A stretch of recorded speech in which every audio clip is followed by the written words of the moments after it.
everyone. Today I'm going to walk you through our S3 threat prevention solution, and how to install it, and maybe upload a few files and see how everything works.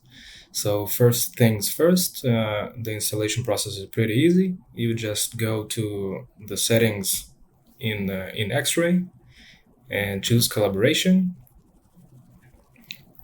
Down here you have Amazon S3. You press activate. You select the region of the bucket you want to scan. For me, it's US West 1. Copy the API token we provided here and press go. Right now, this will open Amazon's web page, which is a quick creation stack of CloudFormation. Basically, it will create all the components inside AWS that we require in order to make the solution work. Right here, you select your bucket, the bucket name you wish to scan. Mine is perception point. I want to enable automatic quarantining for malicious files. Let's paste our token. Acknowledge that we will create some IAM resources and just create the stack.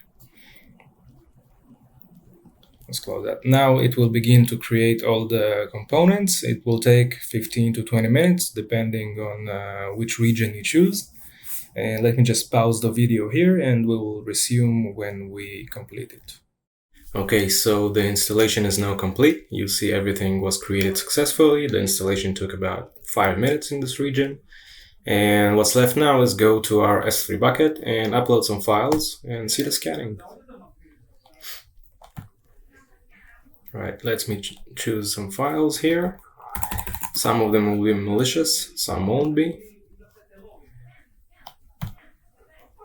Let's upload them. Okay, let's go back to our bucket.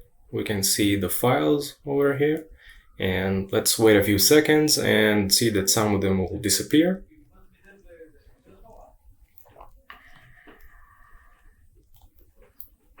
Right, as you can see, 2 files already disappeared.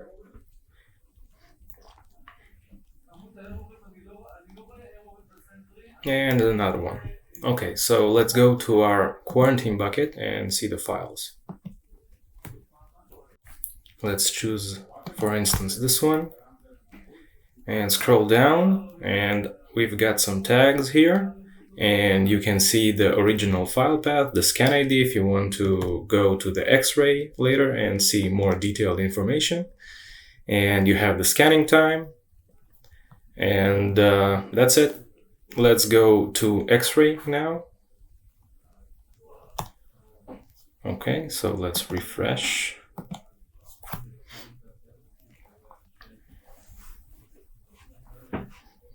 Okay, so you can see our files over here. Okay, these are the files I've scanned. 3 of them are malicious, 1 is clean.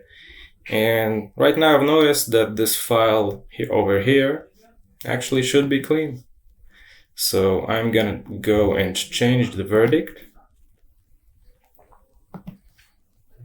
and mark it as a clean file. And if I go back to the quarantine bucket, you see the file disappeared. Okay, so basically what happened is it went back to the original location, and you can see that the file is now marked as clean and everything is working perfectly. Now let's see how that process actually works in the background. Okay, so here's our S3 bucket. We use event notifications whenever a file is uploaded to the bucket, and send a message to Amazon's simple queue service, which then triggers a Lambda function. This Lambda function generates a pre-signed URL, which is a time-based URL, and sends it to Perception Point's cloud via AWS private link, which is networking without going to the internet. Then all our scanning engines scan the file, and after the scan finishes, a result is sent back to the customer's SNS topic, which triggers another Lambda function, And then based on the decision, if it's clean or malicious, we basically tag the file or move it to quarantine. And that's the process. Now, component-wise, everything in here is run inside the customer's AWS account, and it's built securely by design together with AWS. And as you can see, everything possible is inside its own VPC, and we've configured the networking access to access only S3 and our API, nothing else. We cannot access any other component inside the customer's account. And we have IAM roles and policies which are secure and basically allow all our functions to do exactly one thing only, which is scan S3 buckets, nothing else.